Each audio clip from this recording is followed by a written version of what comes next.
fim de tarde já se despedia no Vale das Hortênsias, quando Tião seguiu até a pequena vila dos funcionários, construída nos terrenos da vinícola Santa Maria. Como de costume, naquele horário o lugar ganhava vida própria. Os homens cuidavam da carne no fogo e dividiam a cuia de chimarrão ao redor de um velho violão. O cheiro de carne assando se misturava ao ar frio da serra e ao perfume das videiras que cercavam toda a propriedade. Assim que Tião chegou, foi recebido com alegria. Ô Tião, chegou na hora certa! Gritou um dos homens perto da churrasqueira. Eu não poderia deixar de passar por aqui. O dia hoje foi muito produtivo. Tião ficou observando aquele ambiente simples, mas cheio de vida. Aquele lugar e aquela música eram um alento.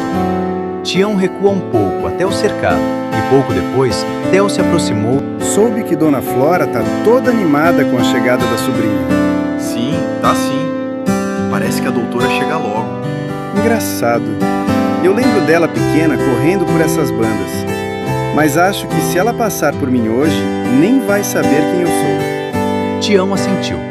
Nem eu sei se reconheço mais. Faz tempo demais. Theo soltou uma risada curta. Tião riu.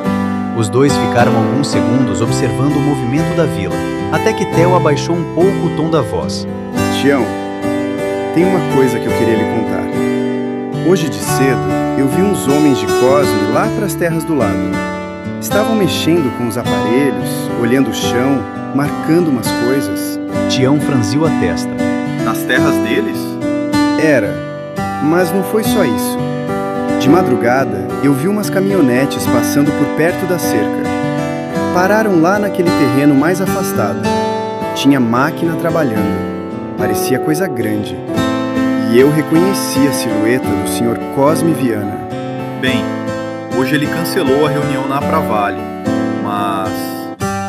Bem, enquanto ele não meter o nariz nas terras da Santa Maria, não temos o que fazer. Respondeu, tentando manter a tranquilidade. Mas no fundo, aquilo já começava a incomodá-lo, porque Tião conhecia Cosme Viana, e homem como ele nunca fazia nada sem interesse. Dentro do avião, Lília observava pela pequena janela a escuridão da noite. O voo seguia tranquilo, e pela primeira vez em muito tempo, ela parecia em paz. Com os fones de ouvido, escutava uma música baixa enquanto folheava distraidamente algumas anotações à defesa de doutorado que havia acabado de concluir. A aeromoça se aproximou com o serviço de bordo e lhe serviu uma pequena refeição. Lília agradeceu com um sorriso e voltou a se perder em seus pensamentos.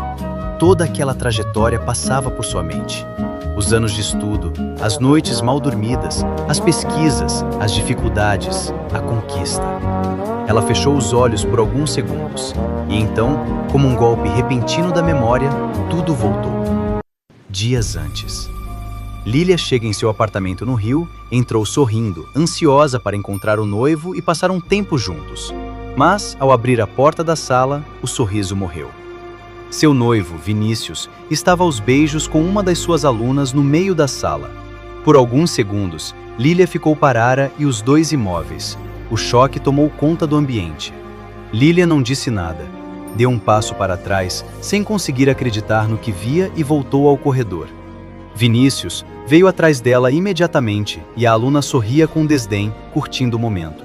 O seu noivo, com seu porte físico de personal trainer, lhe alcançou no meio do corredor, enquanto a aluna passava por eles em direção aos elevadores. Lília, espera, deixa eu explicar. Os olhos estavam cheios de lágrimas, mas sua voz saiu firme. Não tem nada que você possa dizer. Sem discutir, sem gritar, Lília voltou à sala e estava jogando no chão as camisas, calças, sapatos e tudo que era dele. Vinícius tentava falar, insistia, mas ela já não escutava mais. Quando terminou, encarou-o pela última vez. Acabou. A palavra foi definitiva. Por dentro, ela sentia o mundo ruir, mas não permitiria que ele visse sua dor. A lembrança foi se desfazendo. De volta ao presente, no avião, Lília respirou fundo.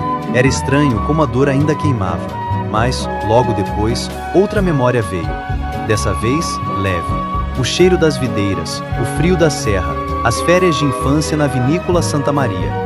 Ela e os tios correndo no alpendre do casarão, rindo livre, enquanto um menino simples e sorriso largo corria junto a eles. era Tião, seu companheiro inseparável de brincadeiras naqueles verões. Lília sorriu sozinha. Talvez aquele retorno não fosse apenas uma fuga. Talvez fosse o começo de um novo capítulo. A aparente tranquilidade da noite fria no Morro da Capivara, na zona sul do Rio de Janeiro, escondia o que estava prestes a acontecer.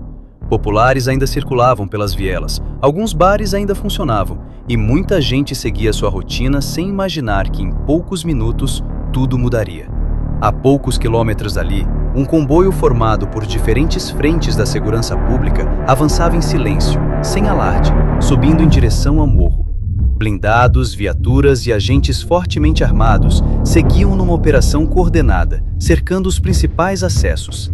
Mas a paz acabou no instante em que os blindados romperam a entrada principal da comunidade. O som dos primeiros tiros espalhou o pânico. Moradores correram para dentro de casa, portas bateram, crianças choravam e os becos foram esvaziando às pressas. Mesmo sob forte resistência, os blindados continuavam avançando. No topo do morro ficava o QG de Duval. Dentro do casarão onde Breno Silva comandava o tráfico local, 3 informantes chegaram correndo, ofegantes. Do Vale, os canas estão subindo pesado. Tá vindo pela escadaria e pelo beco do mercado, armados até os dentes. Breno levantou-se na mesma hora. Seu olhar endureceu. Caralho, viado, emboscada, veio geral. Outro homem entrou logo atrás. Os blindados já estão lá embaixo. Breno puxou o fuzil, colocou o carregador e falou sem hesitar. Pega tudo, porra! Dinheiro, peça, munição! Vamos meter o pé! E ninguém fica pra trás! Os homens correram para recolher tudo enquanto, do lado de fora, os agentes especiais desembarcavam dos blindados já trocando tiros. A subida da escadaria virou um sinal de guerra. Rajadas de fuzil tocavam a madrugada. Gritos estouravam, cachorros latiam sem parar e os gritos ecoavam entre os gritos. Breno e seu grupo avançavam pelos corredores mais altos tentando abrir passagem, até darem de frente com uma equipe da polícia que subia por um acesso lateral. A troca de tiros foi imediata, pesada, violenta. Um dos homens de Breno caiu baleado e outro conseguiu derrubar um policial antes de recuar. Acuado atrás de uma mureta, Breno respirou fundo, puxou uma granada do bolso do colete e gritou: Ah, seus filhos da mãe! Ah, porra, segura essa! Seus desgraçados! Aqui é nóis! Sem pensar 2 vezes, arrancou o tiro e lançou a granada escada abaixo. A explosão foi forte o suficiente para obrigar os policiais a recuar por alguns segundos. Era tudo que ele precisava. Breno e os homens correram até um barraco abandonado, revelando um alçapão escondido. Um a um desceram. A passagem subterrânea levava até os antigos dutos pluviais do morro, por onde a água corria fraca naquela noite. Já longe do cerco, Breno diminuiu o passo e olhou para os homens. Vou dar uma sumida uns tempos, os canas estão em cima demais. Um dos homens perguntou. E a boca do Vale? Breno limpou o suor do rosto. Passa tudo pro cão velho, fala que segura a bronca até eu reorganizar essa porra toda. Não deixa os alemão crescer pra cima da capivara. Tá na hora de voltar pro Vale, por uns tempos. Os homens assentiram. Breno ficou em silêncio por alguns segundos, olhando a escuridão do túnel. No fundo, sabia que aquele afastamento era só estratégia. Sem dizer mais nada, voltou a correr pelos dutos junto com os homens,